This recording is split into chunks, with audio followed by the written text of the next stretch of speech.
Hello বন্ধুরা, আপনারা কেমন আছেন? আশা করি আপনারা ভালো আছেন, ভালো থাকবেন, সুস্থ থাকবেন। আমার ভিডিও ভালো লাগলে অবশ্যই লাইক, শেয়ার, সাবস্ক্রাইব করে দেবেন।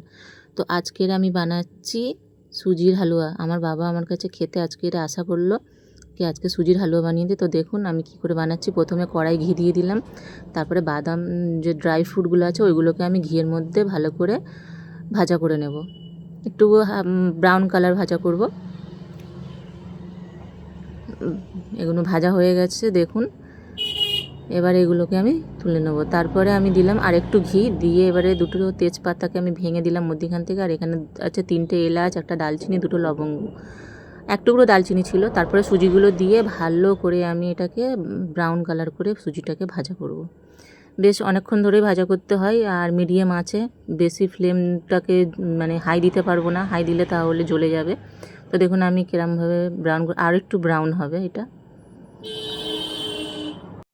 তো বন্ধুরা, আমাদের তো এখানে রাস্তার ধার থেকে গাড়ি যায় অনেক, তো আপনারা কিছু মনে করবেন না প্লিজ, এগুলো ইগনোর করবেন। তো আমি এখানে এবারে ব্রাউন কালার করে নিয়ে সুজিটাকে, তারপরে আমি এখানে দিয়ে দিলাম 1/2 লিটার দুধ।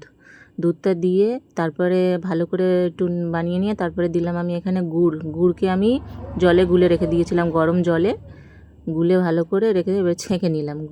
ছেঁকে নিয়ে দেখুন আমি কেমনভাবে পাতলা করে নিয়েছি গুড়টাকে। আপনারা চাইলে এতে 1 চিমটি লবণ দিতে পারেন, নাও দিতে পারেন, আপনাদের ইচ্ছা। তো এটা একটু মিডিয়াম ফ্লেমে হবে, তারপরে একে হাই ফ্লেমে, একবার করে হাই ফ্লেমে নাড়বো, একবার করে মিডিয়াম ফ্লেমে নাড়বো, যাতে এটা তলায় না লেগে যায়, সুন্দরভাবে বানানো হয়। এরপর থেকে আরেকটু ঘি দিয়ে দিলাম। জলটা শুকিয়ে গেছে, এবারে ঘিয়ের মধ্যে এটা বানানো হবে।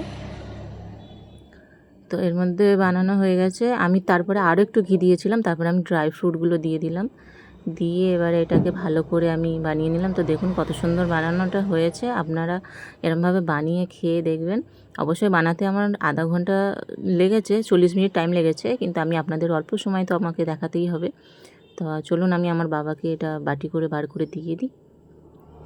তো দেখুন কত সুন্দর হয়েছে হালুয়াটা। আপনারা অবশ্যই বানিয়ে খেয়ে আমাকে কমেন্টে জানাবেন। আর আমার ভিডিওগুলো প্লিজ ফলো করবেন। তো একটা ভালো লাগলে একটা লাইক করে দেবেন। তো আমার বাবা তো খেয়ে বললো খুব সুন্দর হয়েছে।